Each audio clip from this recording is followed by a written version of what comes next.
All right, all right, all right. Another night. Get Instagram to get ready to go live there. Bingo. All right. Streaming on all platforms. Now we just got to see if we can get any eyeballs Saturday night. I don't ever do lives on Saturday night, so it'll be interesting. We'll give it a few minutes, see if we get any audience. Got one.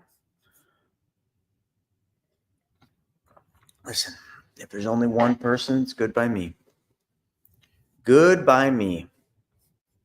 So we've been doing a live every single night, streaming on here. What's up, Luke? Long time no see and hear from. What's up, Andy? Yeah, we've been doing a live every single night, talking about the real estate journey, the difficulties, the struggles, the almost bankrupts. And, tonight, this is kind of an interesting night.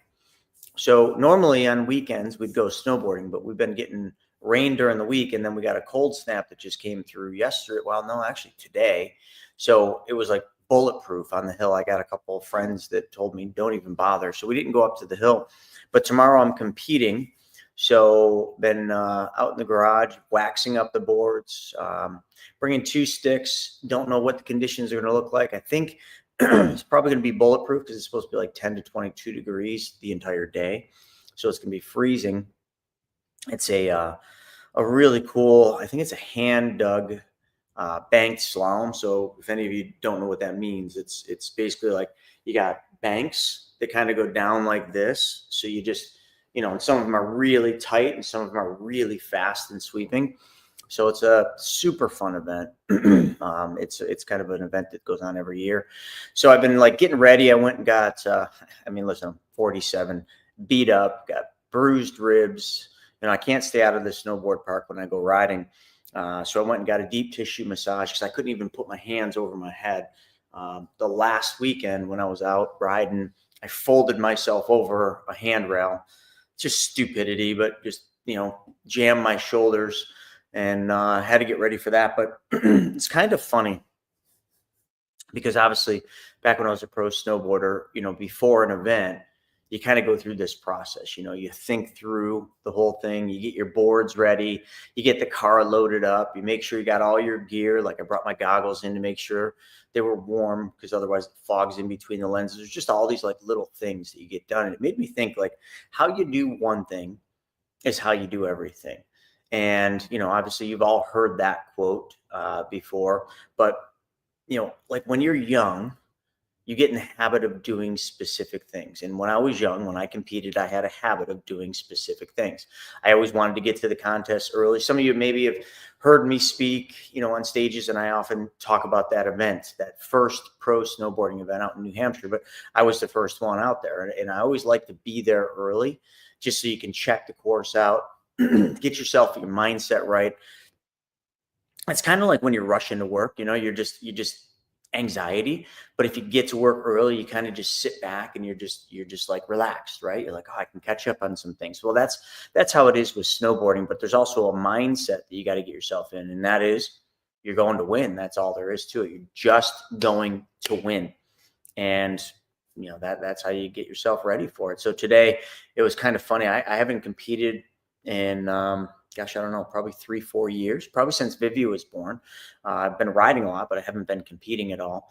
And just kind of forgot all about it. I don't really wax my boards all that often. So today I was waxing them. I was literally doing the edges on the one board because if it's going to be super icy, you want sharp edges. So I put a good edge on it. My other board's a park board, so I actually removed the edges or dull the edges down. There's all these like little things that you kind of pick up along the way on the journey. And the same is exactly true for real estate. When I did that first flip in 06, all the way up to, my gosh, the stuff we're doing now, you just have to go through it and learn it. And there's some things that, you kind of look back on and you're like, that was stupid that we did that. If only we had known this, if only we knew this was possible, if only we knew that. How many of you can relate to that? We got Victor, Scott, Snippet, we got Andy, Luke, and I'm sure there's a bunch more here. But how many of you can relate to that? Yeah, Shauna said so true. So it's no different. You're either going to have to go through the trials and tribulations of your journey, or you're going to gain wisdom by getting around somebody who's already done it before you.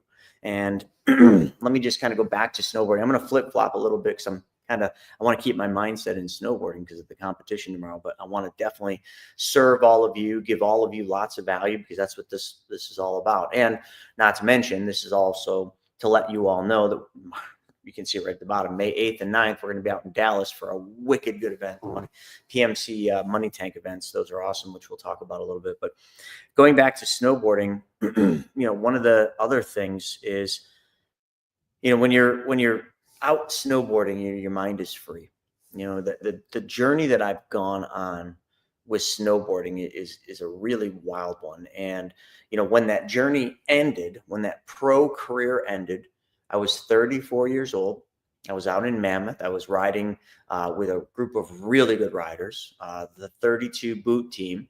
So we were out there testing new product for the next year, doing a photo shoot. So they had a couple of videographers and the photographer there. So obviously pressures, I don't want to say pressures on, because back then it was just, that was the norm. You always had a videographer with you and always had photographers shooting you. So it was just like, there was never any moment where you weren't on. You were just on. From the second you walked out and strapped in on the hill, you were on to the second you got off. So that morning was unique. We're out at Mammoth. Mammoth's a pretty badass place. Big jumps. It's a big boy place. And I remember getting there. It was super warm. I think it was in March. It was really warm. And, when we woke up, it was a bluebird day. So when we went up to the park, we lined up at the jump line. I think it was like 3 or 4 jumps and then a bunch of rails to the left and then a bunch of rails after the jumps. And I don't know. The photographer was ready and, we're up there chatting and I'm just like, I'll go first. I just volunteered because I was on. And, that's where the mistake went. I didn't think about checking the jump out. I kind of looked at it from where we were at. You get a vantage point, right? But you really don't know how long the landing is. You can kind of gauge. You got the takeoff. You're like, okay, takeoff's long, so you're going to have to keep your knees bent longer. And, some takeoffs are really fast. And I know I'm speaking to some of you and you don't snowboard, but I'm just kind of trying to get you in the mindset. Some takes off real fast, so it kind of bucks you at the top. And then the jumps at Mammoth are like these super long, smooth, big takeoff. So they're intimidating because it's so big, but darn well it's going to be smooth as butter. And was it ever? The problem that day wasn't that I wasn't ready for the jump, wasn't that I was doing anything wrong. I was just going too fast. It was early in the morning, bluebird day. I didn't check my speed because I didn't know. The jump was deceiving. It looked way longer because the takeoff was so high. But the jump was actually relatively small, probably about a 40-footer. And then the biggest jump in the line was 80 foot, 70, 80 foot back then. It wasn't all that long ago when I was 34. Well, I guess 10 years ago. 34, 44, more than 10 years ago. Shit, I'm forgetting how old I am. But I came up and I went off. I did my standard jump, back 5, and I watched the landing go by. But anyway, the point of that story, because I'm getting to the journey and where the journey ends. When I hit, I did not know it at that point. I knew I was broken, but I didn't know that was it. That was the point I would never come back to the sport. That was the point that I would never be able to recover from mentally. Physically, I recovered from it. I went to rehab, and that whole season I was filming for a video part. I just never forget it. Not only was I filming for a video part that season, I was also riding all summer long. So some winters as a pro rider, you would ride all winter, okay, which is kind of what we always do. But you'd also ride all summer because you'd compete in various competitions, either out in Mount Hood, Oregon. For me, back then, I was riding what's called the Molson Canadian. It was a badass event. The Molson Canadian Snow Jam. Some of you may have went to those. They were in the summer. It was like dirt bikes, skateboarding. It's kind of like a Warped Tour if you can, but it was like beer. And there was a the cool part about it is they brought in these big semi trucks with big ice blocks, ground them up, and made it into a quarter pipe. And we were the feature. That's why it was called Snow Jam. And there was only, I think, like 8 to 12 riders in any event. I did the whole series, and I got to know the guys well. So I was all taped up for those events because I was broken. I was literally like, my ankle was completely destroyed. I tore my bicep. What else did I do? It broke my tailbone. I don't know. I was just completely banged up, but I just never got back from that event. I couldn't win any contest. That was the worst video part. I have the video right over here, the DVD. It was just that humbling year where everything is good. One thing happens and nothing's ever the same. And I remember I struggled with that because I just wanted to be on that podium. I wanted to be that guy, that rider that was getting called by the video companies to do this. I wanted to be that rider that the video crews were calling, saying, hey, we're shooting this video or we're shooting this rails. Do you want to come out? Those calls started to dwindle. I mean, I was already past my peak, but mentally I was in my peak. Does that make sense? I was past my peak. Physically, I mean, it's 34. 34 as a professional rider, especially like doing street rails and that, you're kind of getting up there. I'm not going to say you're done, but you're getting to the end because the new riders coming up, 19, 20, 22-year-olds, these guys they were just athletes. They were just wicked good. And a 34-year-old, it's just hard at that level to compete with a 22-year-old. It's just is what it is. So when that happened and I couldn't make it back that season, I kept trying. The next season, okay, it would have been when I was 35. I kept trying to nothing. And I just started getting depressed. And I remember, I think it was that season or maybe the season after, I got offered a coaching position. I was kind of taken back by that. Somebody offered me to coach. And I'm like, I'm not a coach. I'm a rider. Like, I don't want to coach people. I never taught people how to snowboard. I'm a rider. Like, I don't want to coach. But the offer wasn't bad because it put me on the hill every single weekend, Friday nights, Saturdays, and Sundays, put me on the hill. I'd get a paycheck again for coaching the team. And it wasn't bad. It was like a decent amount. There was a decent amount of travel. So now I'd be traveling around to the resorts that I was so familiar with, but also a bunch of Canadian resorts, which I wasn't familiar with. So it was intriguing. Long story short, I fought it. And then I took the job. And that was the beginning of the resurgence. Now, although I wasn't a pro snowboarder anymore, I was teaching these kids and I was mentoring these kids and I was giving these kids, pouring into these kids my wisdom. And the point of what I'm getting at with that, because I know we're 12 minutes in and we got a light crowd here, but the point I'm getting at is I got to teach everything that I had learned. I got to be a mentor. Never in my life was I a mentor. In snowboarding, I had coaches, but I never was the coach. I never was the mentor. I would listen, but I was the rider. And now all of a sudden the hat changes, the role flips, and I loved it even more. But what I was able to do for those kids, and I coached for 6 years, and I took that team to multiple national victories. A couple of my athletes, 2 of my athletes specifically, went on to the Olympics. Callie, I can't remember what place she got in the Olympics, but it doesn't matter. She made the Olympics. Like, what an honor, right? Like, as the coach, one of your athletes went to the Olympics. So cool. And got to ride with some really talented riders, but I got to teach them the things that I screwed up on. I got to teach them how to wax a board the right way. Because literally, like, I know you think every snowboarder knows how to wax a board, but they don't. See, I did because I owned snowboard shops. I waxed hundreds, if not thousands. I probably waxed in my time at least high hundreds of snowboards. I was really good at tuning a snowboard. I could tune a board for every condition. So what I did is I took and I taught the kids that. So before the contest, the night before, wherever we went, we would always have like a tuning session where me and Chris Perks is a good buddy of mine, used to compete with him. And now he runs the Hollymont snowboard park. So shout out to Hollymont. I got their little cup here with some milk. But we would always teach those kids. So I was able to give that wisdom to the kids, but I was also able on the hill to give those kids wisdom that they would have had to fail to get. That wisdom was courage. It was the ability to think through the mind blocks that an athlete goes through, the fear. I was able to kind of teach them just simple things that to me were natural because I'd failed so many times in snowboarding. I'd messed up so many times. I knew why I messed up. So when I was teaching these kids, I was like, all right, don't take that line, take this line. If this happens, change your line and go here. So I was able to give them techniques.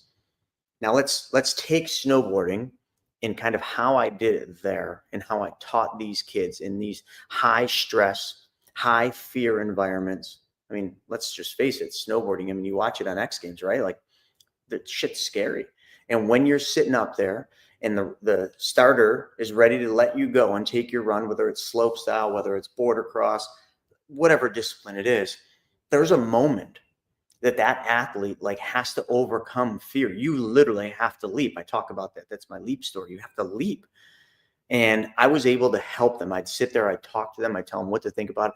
I always made sure that they either had music if they were into that, or made sure they weren't thinking about problems. They were only thinking about positivity, like crossing the finish line in a border cross or lacing that jump, that last jump. And it was always thinking forward, thinking through it. Just let me give you, I got to go one more. Sorry, I know I'm going off on a tangent with the snowboarding stuff. Hopefully this isn't stupid for some of you, but I'm going to bring it back to real estate. I'm going to bring it back to money in just a second. Last weekend, I was out. Vivi didn't want to keep riding because I always take my daughter and I'm teaching her, and she's got a coach as well, Ray, which is her coach's name, but Vivi always wants me there with her. So we're teaching her. She just got tired and wanted to go in with mom. So I was there with Johnny, who's Larissa's aunt's son, so our cousin Johnny, and he's a snowboarder. He's just starting to kind of hit handrails and jumps. So I spent the entire afternoon coaching him. And a lot of all I did, I mean, he was making simple mistakes I could spot like that. So I was telling him to do this. I was stopping and taking video of him so he could watch it later and see, hey, you're standing up. Like when you're getting on that handrail, you're standing up, which is why you're losing the edge or why you're blowing out of it or why you're coming off of it too early. You're not looking at the end of the rail. All these things that, like, to me are freaking second nature. Like, I don't know how many years I've been snowboarding. I mean, 38 years, 37 years on a snowboard. There's just, to me, it's natural, but to Johnny, our cousin, it's not. So what we did, and he was having trouble on the jumps. He's not a big jump guy, and he's very intimidated on the jumps. Like there was a bunch of kids hitting the jump. He never wanted to go before him, and I forced him to. When he screwed up the one time and he like got himself psyched out and didn't hit the jump, I made him hike back up to the top of the hill. I'm like, no, unstrap your board, unstrap, get your ass back up to the top. I'll hike with you. It's just like little things like that. And then at the top, what I made him do is I said, okay, you're taking off for the jump. Here's what I want you to envision. I want you to envision. I would count it down. This go 3, 2, 1. You're taking off, and then I would make him do ollies and 180s, ollies and 180s. Then I made him grab, ollie, grab 180, because the grab pulls the board up into you, which is where he was screwing up. He was going off the lip, straightening his legs and going back and smashing on the lip. I was like, God, that hurts. Thank God I'm not doing that. But everything with snowboarding is just staying like kind of compact in the air. You want to be loose. You want to be, your knees into you, not like straight. All right. Went a little too far with the snowboard stuff. My apologies, but let's take that back to real estate. My first flip was in 2006. I did 250 some flips in my time. Lots of rentals. I mean, we had 91 rentals at our peak, and I still own rentals, and I've done development deals. I've done lots of wholesale deals, but I've made so many mistakes. So many mistakes. And in real estate, those mistakes cost a bunch of money. In snowboarding, they don't so much cost money. They cost bruises, bumps, torn ligaments, and things like that, broken bones. Like, and just, there's ego. They hit your ego. So with real estate, the mistakes I made cost a lot of money. So when we were kind of going through the real estate thing, I was still coaching, like with the snowboarding, because these two things happened at the same time. And when I was coaching in snowboarding, I also started a coaching company for real estate called Flip Out Academy. Some of you maybe remember it, some of you don't. I don't ever talk about it anymore. I actually kind of hated it, but I loved it in the beginning. And I was able to kind of share those journeys with people and take them on the things that I've learned. Now, today, I don't coach anybody. I just do things like this. I teach. I give it all away for free. But I have coaches on my team. I have Noah in the private money team, one of the best coaches for money, like private money and private borrowing and real estate in general. Then I've got the Mikes. They're just phenomenal real estate investors, like just some of the best. Like I built this incredible coaching team, although I don't. We have that coaching team. But I think back to the snowboarding and all the mistakes I made in my career that I was able to bring that wisdom to those kids so that they didn't make those mistakes. I did the same thing in real estate. I do the same thing in money, big time in money. I mean, I spent 16 years as an advisor. I watched lots of mistakes get made. The biggest mistakes were in 2008 during the Great Recession. My clients just rode. They literally went over the Niagara Falls. Like, and there's not a day I don't remember that. I remember getting up at 4 a.m. in the morning to look at futures to wonder how much the market's going to fall apart the next day, because clients were calling me like freaking out, like, what do we do? What do we do? And I didn't know what to do. Like, the clients were already down 20, 30%. My advice wasn't, well, we just got to ride it out, because that's what I was told by my consultants at the firm. Like, you just got to ride it out. You got to stay in for the long haul. It's just a paper loss. It's all bullshit. But I learned that it's all bullshit.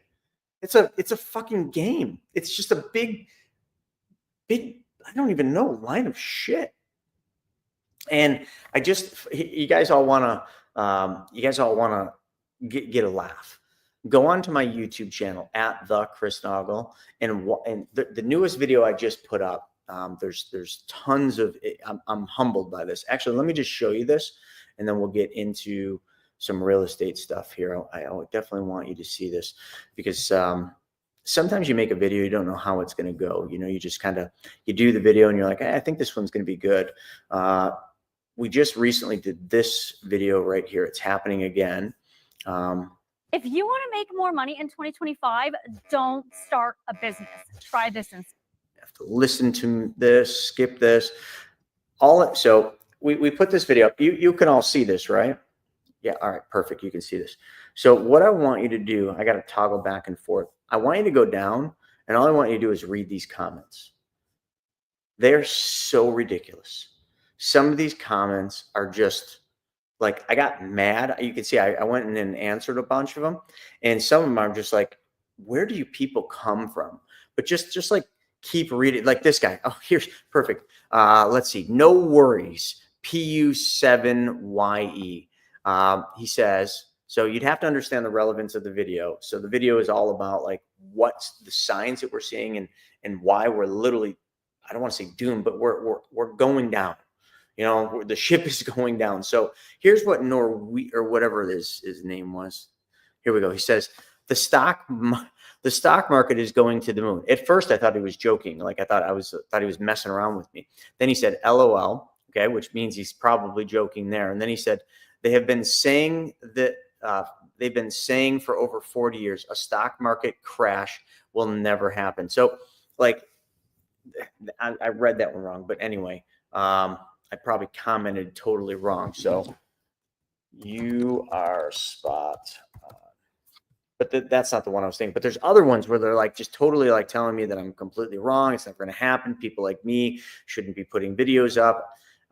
Right here, cue the scammers in the well, that one's probably not bad, but nonetheless, what I'm trying to get at is if you go in and you read some of the comments, and I can't find them right now, you're going to see like people literally don't think that the stock market can go down.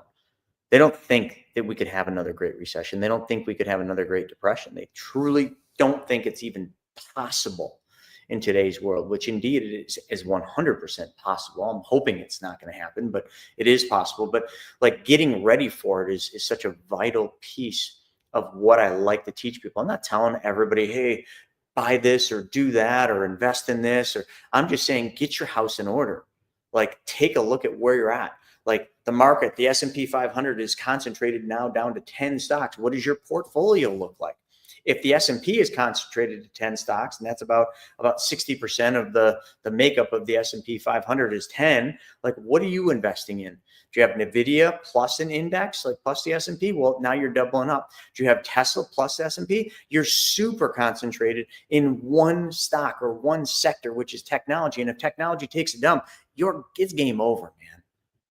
I lived through 2000, or I lived through the dot-com crash in the early 2000s. I lived and was an advisor through the Great Depression or Great Recession. Holy crap, Great Recession, Depression. Yes, the Great Recession. But I started as an advisor right after the dot-com crash, actually kind of at the tail end of it. So that is very likely. So all I'm trying to do is warn people, tell people, like, look at this. Stop just thinking that everything's okay, because it might not be. And you might not be okay. But that's because of wisdom, right? You see, we went from snowboarding, failure equaled wisdom, allowed me to pass that wisdom on. Then I went to real estate. Real estate equaled lots of failure, costing lots of money, which created wisdom, which I was able to pass on, and I still do today. Money, 16 years of failure, 16 years of mistakes, 16 years of listening to the big lie of how money really works, to now gaining wisdom to, like, that isn't how it really works. That isn't what the wealthy do. That's not at all the same thing, to now passing that on. Is that all making sense to all of you? Like, you literally can shorten the curve of success so much just by getting around people that have the wisdom in the areas you seek wisdom. But the problem is, you got to be open to seek the wisdom. Like all those comments, the reason I told you to read those on my YouTube channel, also throw me a subscribe when you're over there. But the reason I asked you to look at them is it literally fortifies, it solidifies Will Rogers' statement. The biggest problem in America is not what people don't know. It's what people think they know that just ain't so. It's what people think they know that just ain't so. I don't care if that's in real estate. I don't care if that's in snowboarding. I don't care if that's in money. It doesn't matter what it is.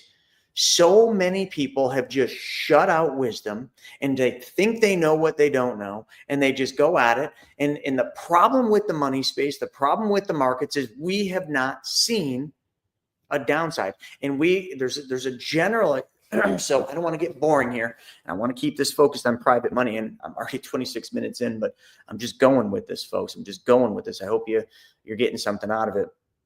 But I got to bring this back to private money, and I promise you I will. Private money, lending, borrowing, all that good stuff.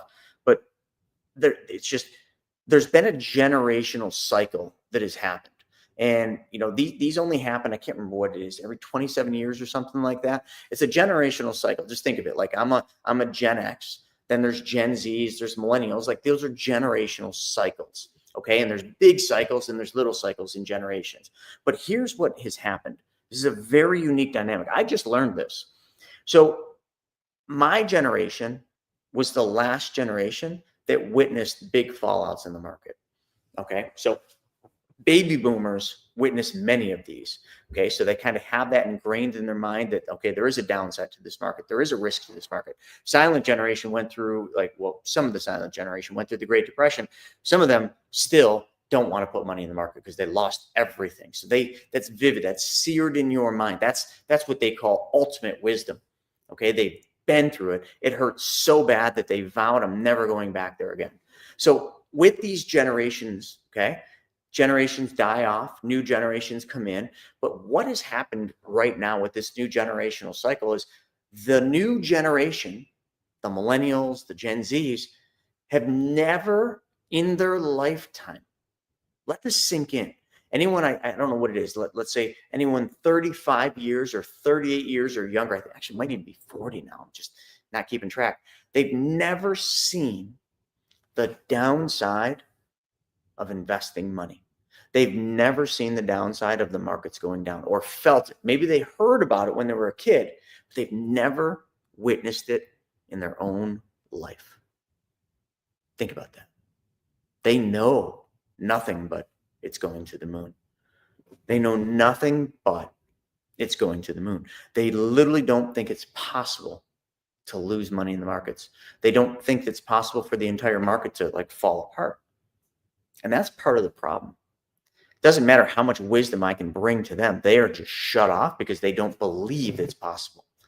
Probably back many centuries ago where, somebody said that there was other places we can live outside of this. We could sail across the great blue yonder and there's other places we can settle. Oh, that's physically impossible. They didn't believe it was possible until it was. These new generations don't think that's possible until it happens. Then they build their own set of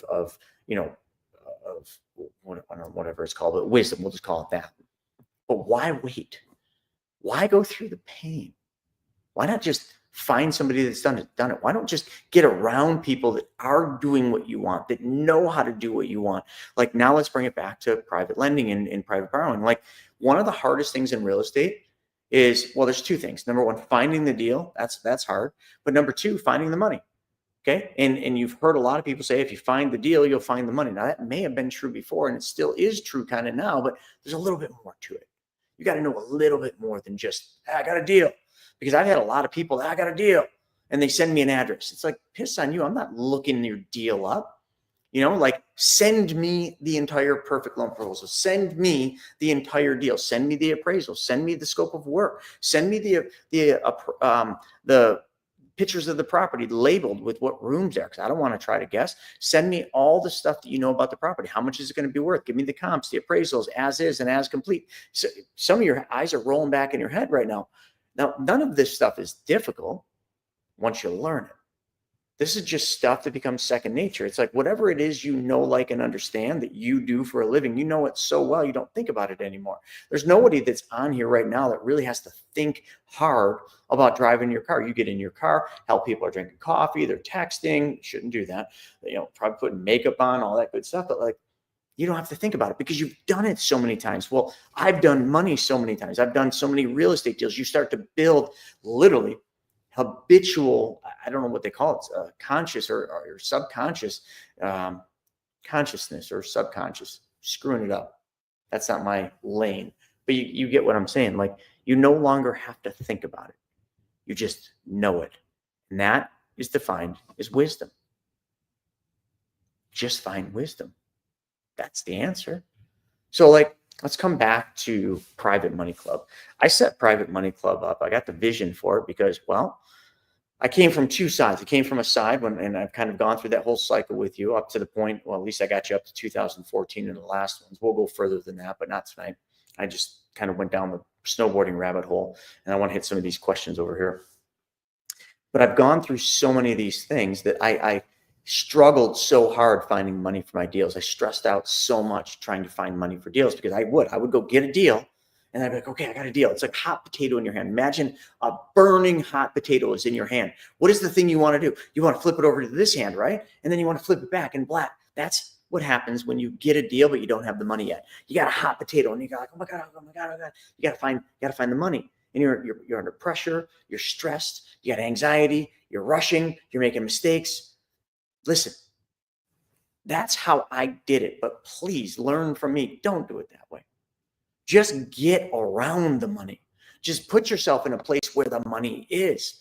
Private Money Club. That's why I created it. To me, it made no bloody sense that there was nowhere out there where people with money could meet people that needed money. There was nowhere that I could find. Now, I know some of you are like, well, there's the Bigger Pockets Forum. Yeah, Bigger Pockets Forum doesn't do what Private Money Club does. And then some of you are like, well, there's this other website. Yep, that we've looked at almost every one of them. None of them focus on private lenders, even Bigger Pockets. There's some private lenders in the Bigger Pockets one, but you know who most of those people are? Institutional hard money brokers, right, Dex? Dexter knows this. Like, in those other groups, they pose to be private lenders, but they're really not. They're out there, they're just brokering a deal for a big hard money lender. And you won't know that until you're in the deal, and then all of a sudden shit starts getting wacky. The appraisal starts coming in way lower than where you thought the property was worth, and everything starts slowing down, and then you start hearing about the fees and the fees and the fees and the fees.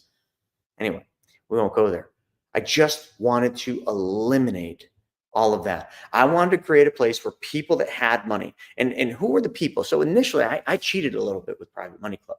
The people that had money were people like me that were in my community. You see, we had thousands and thousands of clients for the infinite banking concept. So we had tons of people that had money, cash value life insurance, okay? Tons of people that had money and cash value life insurance.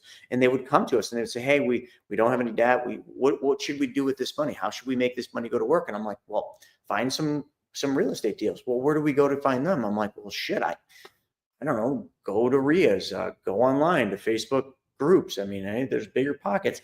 And they didn't want to do that. So it's not that they didn't want to do it. It's just, it's foreign to them. And like, to me, I knew these things, but it still was a lot of work. I'm like, damn it, there's got to be a way to just make it simple.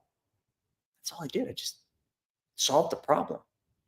Like, how many things in life are the solution, the answer to the problem is so freaking simple, but yet nobody's ever done it? You don't believe me? Well, for how long did we ride in taxi cabs? And that sucked, didn't it? Then all of a sudden someone's like, this is broken. This is a problem. And they created Uber. Okay. Zuckerberg, like, he was trying to figure out like this connection thing in colleges. And then he expanded it, like, and all of a sudden he solved the problem. Facebook. How about the toothpick? Like, you ever think about that? Like, think back to, like, I'll just go back to Civil War. Like, they'd use like sticks and stuff like that. Somebody's like, why don't we just make this thing called a toothpick or a toothbrush, floss, Q-tips? Do you know Q-tips just a brand? It's not even the thing you put in your ear. Like, think about that. Like, they're all so simple. And when you think about it, you're like, why didn't I think about that? That's how Private Money Club is like that. Why didn't I think about that? Well, I thought about it. I drew it on a piece of paper, on a napkin for that matter. And I just said, hey, it's a dating site for money. It's just a place where people with money come together with people that need money, like peanut butter and jelly. That's it. The jelly was the education piece, was the connection, was the community. The peanut butter, okay, was the bread. Essentially, you just put the peanut butter on one, the jelly on the other, and just slapped it together. And you know how I used to talk about it a lot is I would take a quarter and I would say, on a quarter, there's two sides, right? There's a heads and tails. There's actually three sides because there's the edge, just like the peanut butter and jelly. The edge holds the heads and the tails together. Heads are people with money. Tails are people that need money. I brought them together. So simple. So simple until I actually had to learn the regulations and the laws and all that for all the different states. You see, I did not know that every state had a different law for how this shit worked. Yeah, well, I almost stopped Private Money Club right then and there. So much legal has gone into this. In the beginning iterations of Private Money Club, we had like 16 states. You couldn't even post your deal if you're one of those 16 states. We've had to like go through all these different steps to learn how to do what we're doing now. And the best part is we're just getting started, because how you do one thing is how you do everything. You start learning and you start doing things more and more efficiently. Does that make sense to everybody? How you do one thing is how you do everything. Wisdom. Learn from me, learn from my team, learn from the community, Private Money Club. Get around these people. Literally put yourself in the place where those people are. Like, why aren't you there? Like, if you want to do these things, if you want to be a private lender and you want to make 12 to 15% in your money, why aren't you already learning how to do this? If you need money for your deal and you're struggling trying to figure out how to do it and you've hit all these dead ends and all these troubles, like, why aren't you learning the right way to do it? Folks, it gets so easy. But you got to go through the hell to get to the easy, or you got to find a mentor or somebody that's willing to tell you this is the path through. Yeah, that looks like the path over there, but I'm telling you that ends with crocodiles. Yeah, that one over there, that one that's all worn down, that you definitely are like, nope, that's the right path. Yep. It ends and you're going to fall off a cliff. This is the path. Yep. This one right here that doesn't even look like, that one that looks like there's no path at all. That's the path. Why isn't it all trampled down? Because so few people have walked it. Because so few people have figured out that that's the right way to go. That is a trap. That one, you're probably going to get eaten. This is the path least followed. Private Money Club is that path. Private Money Club Money Tank, the event we're doing the 8th and the 9th, that is the place. That's where they're going to be. The tickets are really inexpensive, and hell, we're giving you discounts. I don't know if Sean has been posting them, but it's called Early Bird number 1, Early Bird number 2. Gives you $300 off general admissions, $600 off VIP. VIP spends an extra day, 7th. Okay, we go out and do cocktail hour, and then we do medieval times the 8th. Plus, you get there's a bunch of perks for VIP. You can just go online and privatemoneyclub.com/money tank. You can just look at it there. But let me come over here. I want to see, we got a whole bunch of new people on here that I haven't addressed because I was so busy talking about snowboarding and everything else. You see, isn't that funny? Sometimes I just go off in these tangents. Like, I don't know if it's a tangent or I just go into the journey and I just get caught up into it and I just get storytelling. I don't know. Maybe it's good. Maybe it's bad. Sean is mentioning on Napoleon Hill. We got Jay on here. Yes, necessity is the mother of invention. Love that. Flex capacitor. Let's see a demo. Matthew wants to see a demo. I have a demo. Where the hell? Here, Matthew, hold that thought. I will give you a demo. I've got a bunch of really freaking good demos. I just got to find the demo. I mean, do any of you want to see a demo? I mean, here, how about this? At the end of this video, or at the end of this, I'll play the demo. I have it here somewhere. That's not it. I'm just looking at another screen, folks. I'll be right back. Just trying to find this demo reel. Here it is. So I got the demo. All right. So in a little bit, I'll play the demo. Let me see what Instagram's saying over here. We got a bunch of people flying in from Instagram. We got Rico Ramirez saying we had to cut our deal flow because we simply could not continue to fail to come through without capital raise. You see, there you go. Well, Rico, I'm telling you, Private Money Club will help you tremendously with that. There's actually more money in Private Money Club right now than there is deals. Corey Sanders coming in from Instagram said, let's go life insurance, BYOB, attaboy. We got Sam coming in. Sam's out at our event that we've got going on. Let's see. Has anyone ever noticed that every main character in any zombie apocalypse movie and or TV show always wears a dark gray button-down shirt just like that one? What are you trying to tell us here, Chris? I'm trying to tell you my shirt's green, not gray. But it might come across through here as gray, but it is legit like a army green. I just threw it on. I had jammies on because Vivi's getting ready for bed. All right, let's see what else everybody says. Q-tips, best invention. Now, God, the Son of Jesus Christ, saves, and he is absolutely right. Jesus Christ does save. So what I'm saying is, wouldn't it have been awesome if you just created the Q-tip? Like that simple thing that we clean your ear out. Like, what would people's ears look like? I mean, did anyone ever think about that? What was it like before Q-tips? Like, I know all of you have had that moment where, your ears kind of itchy. You put the Q-tip in, you're like, whoa. I know it's gross, but like that person that created the Q-tip, seriously, he changed shit. And it was so simple. A little piece of cotton on the end of a stick. Duh. Why did it take somebody so long to come out with the Q-tip? He probably made billions of dollars. Who knows? Find wisdom, listen to it, then implement it. Let me see if I can get this right. Knock, and the door shall be opened. Seek, and you shall find. Ask, and you shall receive. Okay? You guys can all figure out where that's from, but it's basically the same thing. Find wisdom, listen to it, then implement it. Well, all you need to do is just follow what's always been in front of us. Follow what our Creator has told us, what we all know to be true. And that is literally just ask, and you shall receive. It's that simple, but too few people ask because too many people think they know what they don't know. Tess says it's automatic, like muscle memory. I love that snippet. Said it's like muscle memory. I never thought of it like that. Shane said, I'm envisioning Jerry Maguire right now. I love that movie. Let's see. UCC, commercial law. See how your minds are working? See, as I was just talking, like all of you are thinking about this awesome stuff. Now, like think about like what things do you think about in the shower? What things do you think about like right before you're going to go to bed or when you're in those moments of quiet? How many of you actually meditate? I used to. I be honest with you, I just have not. I need to get back to there where you tap into the source. I've had lots of moments in my life where like it's always the quiet times where everything's quiet and shut off, that the best things come to you. Isn't that funny how that works? It shouldn't be funny at all. It's because when you shut everything else off, when you shut all the noise off, that's when you're open to receive.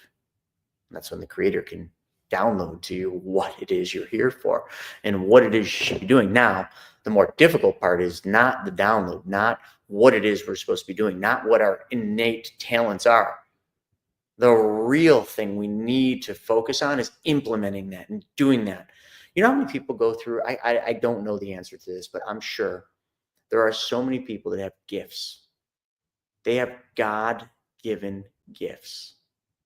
And there's not one day in their life that they use them. There's not one day in their life they lean into their greatest gift they were ever given. There will come a day where they have to stand in front of the gate and they have to look at the Creator, and the Creator is going to ask them, I gave you this gift. Why did you not use this? That gift I gave you could have solved thousands, millions, hundreds of millions, billions of people's problem, and you just ignored it. Like, you don't want to stand at that gate and be asked that question and not say, yes, God, I saw that. I knew that was my talent. I knew that's what I was put on earth to do, and I went for it. I maybe didn't get it all right, but I went for it. Like think about that. What is your God-given talent? What is your God-given gift? Hope you're leaning into it.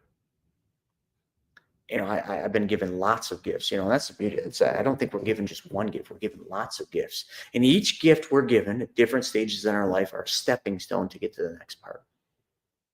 I have to believe that, like, I've been given this gift to serve thousands, tens of thousands of people, maybe hundreds, maybe millions. I don't know what my reach is, in teaching them the things that I've learned, this wisdom that I've learned because of the talents that I've been given. I kind of took you through them all. And I have to believe that, like, my next phase, you know, is I'm going to have some exits. I'm going to have big windfalls of money. And then that's going to allow me to lean into something I'm really passionate about, is the giving aspect, our foundation, our charitable foundation. Like, my wife spends most of her time doing that outside of raising Vivi. So, like, it's just like, what are your talents? What are your God-given gifts? What do you got to do? You just lean into them. What do you know, like, and understand? That's what I say a lot. Only invest in things that you know, like, and understand.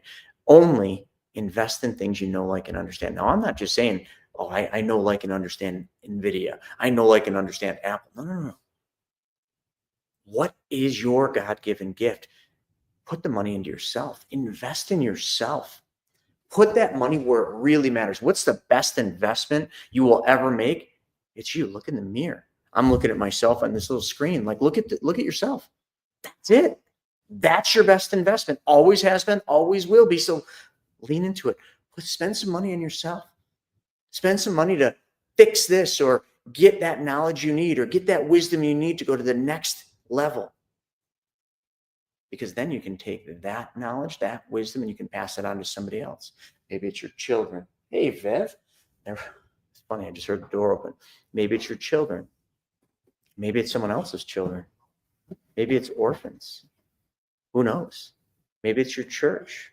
Maybe it's all the people that come to the church. Maybe it's just an online group just like this. Like, who are you serving? What's up, Viv?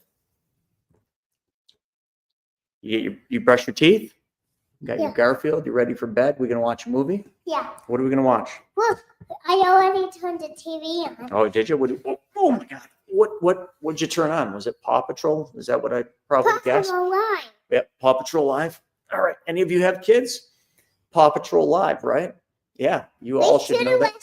Yep. Chase to the rescue. Chase to the rescue. Well, you know, we're trying to help some of these folks rescue themselves and help them raise some money. How do they do that, Viv?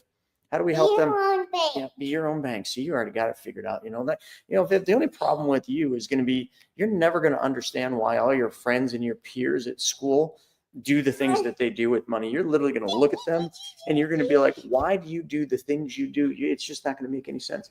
Someday you're going to be able to listen to the TEDx talk that I did for you, the letter I wrote you that I did a TEDx about. Viv, stop, chill.